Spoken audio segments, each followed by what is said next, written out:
इसलिए इस देश में जो आने वाले दिन हैं उसमें उन्हें और सदमे लगने हैं। फाइल पूरी तैयार है, कोई देरी नहीं है। ये लोग होमवर्क अच्छा करते हैं और जिसका होमवर्क अच्छा होता है वो बगैर लिखे बगैर पढ़े धारा प्रवाह भाषण लाल किले पे भी देता है और लोकसभा में भी देता है। आपने 2004 में एक अकेला आदमी भेजा, बड़ी गालियां दी, बड़ा धमकाया। उस आदमी ने कुछ नहीं कहा, लेकिन आपने उनकी दवा ढूंढ ली और 2019 में आपने दूसरा भी भेज दिया। अब संकट यह है कि एक बाहर जाता है तो यहां डरते हैं कि उसकी पावर भी इसके पास है। थैंक यू मेरे भाई। पानी पी पी के बोला तो क्या फायदा हुआ? लोग कहेंगे पानी पी पी के हमको गाली देता है। पानी पीने के लिए बड़ा समय है, लेकिन इस वक्त पानी पीने का भी समय नहीं है मेरे पास। ये सिर्फ मैं इसलिए कह रहा हूं कि मैं कभी कभी अपने जीवन की निजी बातें, निजी दिनचर्या के बारे में बोलता नहीं। आपकी नाराजगी हो सकती है, आप मुझे सुनने के लिए आतुर थे, आप गुस्से में थे, हो सकता है, मैं आपका सम्मान करता हूं, लेकिन हमारे दिल से भी तो पूछो भाई कि हम तो एयरपोर्ट टू एयरपोर्ट घूम रहे 11 दिन से। हमने तो ये शिकायत नहीं की कि ये प्रोग्राम रात के 11 बजे क्यों रखा है। अगर ये प्रोग्राम रात के 4 बजे तक भी चलेगा, मैं इसी भाषा में इसी एनर्जी के साथ 4 बजे तक बोलूंगा, क्योंकि ये प्रोग्राम किसी वोट मांगने के लिए नहीं है। कुछ लेने नहीं आया हूं मैं आपसे, मुझे कुछ जो जानकारी है वो आपको इसलिए देने आया हूं। आप तर्क में मजबूत हो जाएं।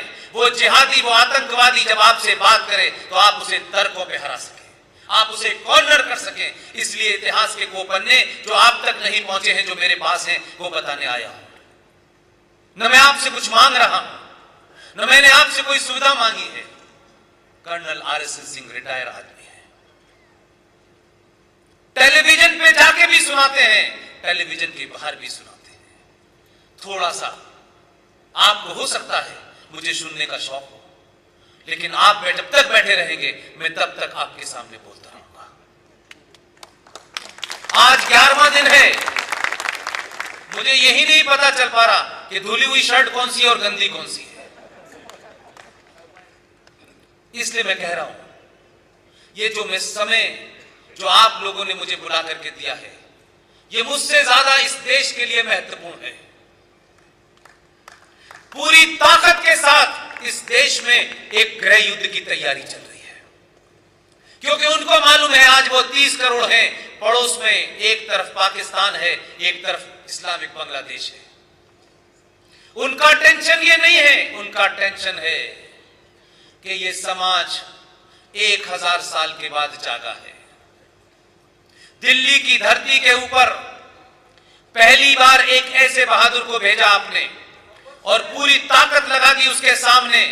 उसने भारत की धरती के ऊपर, आजाद धरती पे, डेमोक्रेटिक धरती पे, रिपब्लिक भारत के अंदर एक राज भारत की धरती पे इस्लामिक स्टेट बन चुका था। दर्द यह है कि बड़ी मुश्किल से डरा करके इस करोड़ों लाखों समाज के उन लोगों को जो सनातनी हैं, हमने ये सत्ता बनाई थी। 1000 साल के बाद राजा ताहिर सेन के बाद कोई ऐसा हिंदू राजा आया है, उसने भारत की जमीन के ऊपर इस्लामिक राज को कुचल दिया है।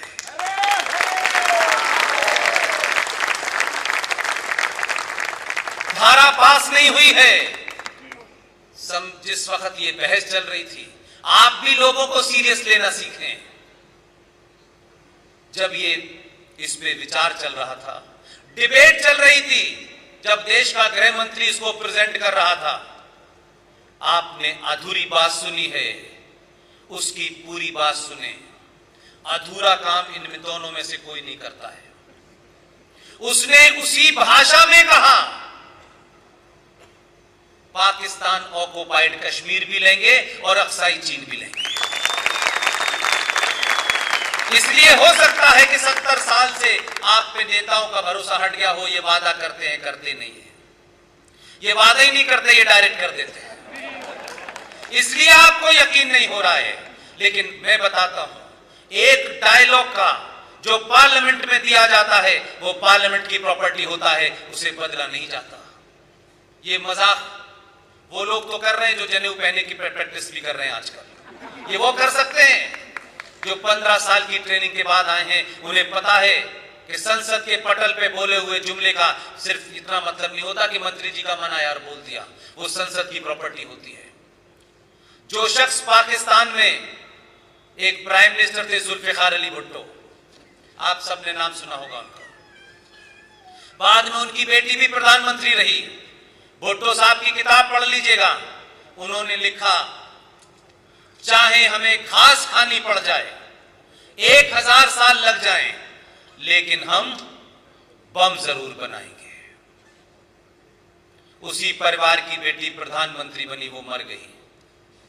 उसी बेटी का पुत्र पाकिस्तान की नेशनल असेंबली में, बदलाव आपके यहां हो रहा था, चर्चा में हो रही थी। उसी चर्चा में उसने कहा, मैंने इसीलिए कहा कुछ कुछ आस पड़ोस का भी पढ़ा करिए। पाकिस्तान की नेशनल असेंबली, जिसे मजलिस शूरा कहते हैं, जब उसमें चर्चा हो रही थी कि 370 हटा दिया है, हटा हमारे यहां है, दर्द वहां हो रहा है। उसी खानदान का आदमी जो ये कह रहा था कि 1000 साल तक अगर हमें घास खानी पड़ी तब भी हम बम बनाएंगे। बम भी बन गया, वो रहे नहीं। उसी खानदान का वारिस बिलावल भुट्टो नेशनल असेंबली में जोर से इमरान खान से बोला, प्राइम मिनिस्टर साहब श्रीनगर को भूल जाएं और मुजफ्फराबाद बचा लें। अब एक ही झटके में असेंबली में चिंता होने लगी। इसलिए वो लोग जानते हैं ये कौन लोग हैं। ये वो लोग नहीं है जिन्होंने 24 फरवरी 1994 को भारत की पार्लियामेंट के अंदर पीवी नरसिम्हा राव ने एक रेजोल्यूशन लाया और रेजोल्यूशन में कहा गया कि भारत और पाकिस्तान के बीच में कश्मीर एक समस्या है और ये समस्या सिर्फ इतनी है कि जम्मू कश्मीर के जिस हिस्से पे पाकिस्तान ने कब्जा कर लिया है उसे वापस लेना है। क्योंकि ये पास तो हो गया, इनके आकाओं को पता था, उनके स्लीपर सेल जो भारत की पार्लियामेंट में हैं, जो शाहीन बाग में हैं, जो जेएनयू में हैं, जो हैदराबाद में हैं, जो देश की अलग अलग यूनिवर्सिटी में हैं, उनको पता था कि ये पास तो कर रहे हैं रेजोल्यूशन, लेकिन इस पे कुछ करेंगे नहीं। इसलिए पाकिस्तान में भी कोई प्रतिक्रिया नहीं हुई कि इतना बड़ा रेजोल्यूशन पास हो गया भारत की पार्लियामेंट में 24 फरवरी 1994 को, कोई बोला नहीं। लेकिन समय बड़ा बलवान होता है। भारत की पार्लियामेंट में पास किया हुआ कोई भी प्रस्ताव किसी पार्टी और सरकार का नहीं रह जाता। जब वो पास हो जाता है तो भारत की पार्लियामेंट का हिस्सा हो जाता है। इसी बहस में, 370 की बहस में, जब जोर से उन्होंने ये कहा कि हम पाकिस्तान ऑक्युपाइड कश्मीर लेंगे, तो कुछ कांग्रेस के भाईजान नाराज हो गए। समय पे जिसका होमवर्क अच्छा होगा वो इस देश में ऐसा भी रिकॉर्ड बना सकता है। यह आजाद भारत में पहली बार हुआ है सिंह साहब कि जो रूलिंग पार्टी है, उस रूलिंग पार्टी का पार्लियामेंट के जिस सदन में बहुमत नहीं है, 370 वही पास करके दिखाया। अच्छे को समझ नहीं आ रहा है ये क्या चक्कर है। इनके अपने वहां कुल मिलाकर 105 थे, इनको 125 मिले और जिनकी मेजॉरिटी थी उनके 66 थे। वो ढूंढ रहे थे कहां गए वो लोग। इंतजाम सरकारें जब करती हैं जब उनके पीछे समाज चौकन्ना होकर खड़ा होता है।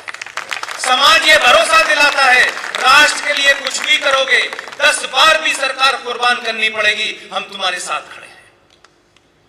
इस भरोसे के कारण ये अजूबा हुआ कि राज्यसभा में 370 बिना बहुमत के बाद भी बहुमत से पास हो गया।